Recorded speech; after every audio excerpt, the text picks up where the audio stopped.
Step pertama kita buat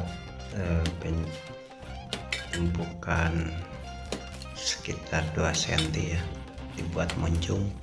Ini dimaksudkan dibuat muncung itu supaya mudah memotong, menentukan ketebalannya, plesterannya. Dan kita menggunakan water pass atau baja ringan yang panjang supaya lebih lurus, ditempel water pass. Nah, kalau ini kebetulan water passnya memang panjang sekali, jadi memang akurat sekali tegakan dindingnya.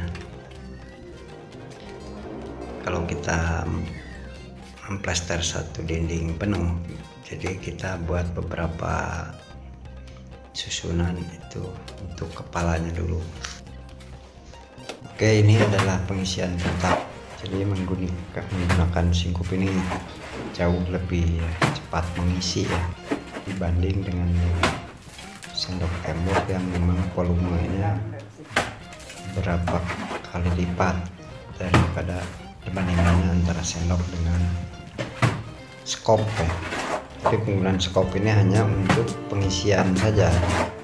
Kalau untuk pengisi yang kecil-kecil tetap kita menggunakan sendok tembok, atau meratakan yang terlalu muncung itu kita dengan sendok atau roskam plastik ya.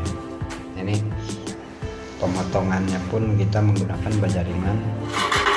Kenapa kita pakai baja ringan? Karena memang satu lebih lurus, kedua memang pemotongan atau penggarisan daripada plester itu kita tidak dibuat langsung penuh karena akan berat memotong. Nah, dengan dibuat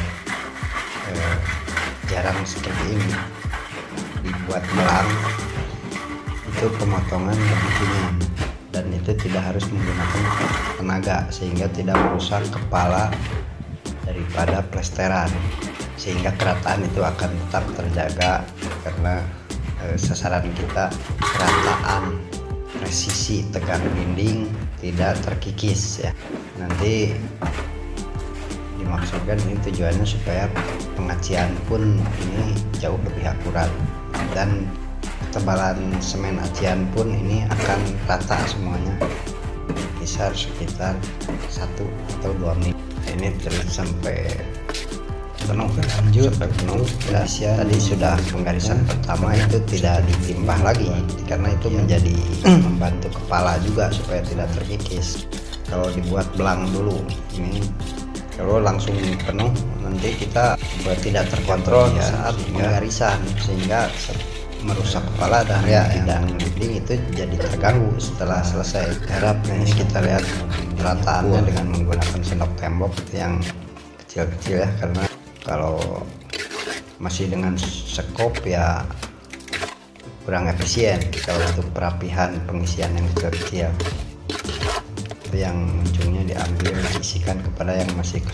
Nah, baja ringan pun ini ada dua proses penggarisan dengan baja ringan. Pertama kita meratakan atau menjejal, jadi tidak harus menggunakan roskam ya. Menjejal pun jadi otomatis rata. Ini masih tetap di muka pertama ya, muka untuk penjejalan. Nanti kalau sudah hampir rata dan permukaan tembok sudah agak mengering, kepala dengan volume tembok, nanti baja ringannya pun dibuat terbalik, itu untuk memeriksa dan memastikan kerataan daripada plesteran yang kita kerjakan. Nah, ini tidak langsung menggarap yang satu bagian tengah, sambil menunggu itu agak kering kita menggarap ke sebelahnya. Itu pun dilanjut dengan secara belang ya, tidak boleh langsung penuh supaya penggarisan tadi tidak menggunakan tenaga dan kepala plesteran tidak terganggu. Nah, ini ambil yang terlalu muncung diisikan kepada yang masih kosong. Nah, digaris kembali saat masih belang ya, belum penuh.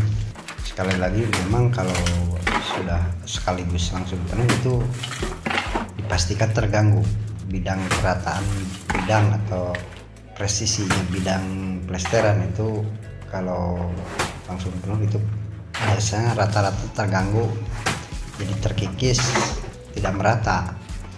Ada yang menjadi setengah senti berkurang, ada yang kebetulan keras tidak terkikis. Jadi itu cukup menyulitkan di pengacian dan pemborosan semen pada saat pengacian.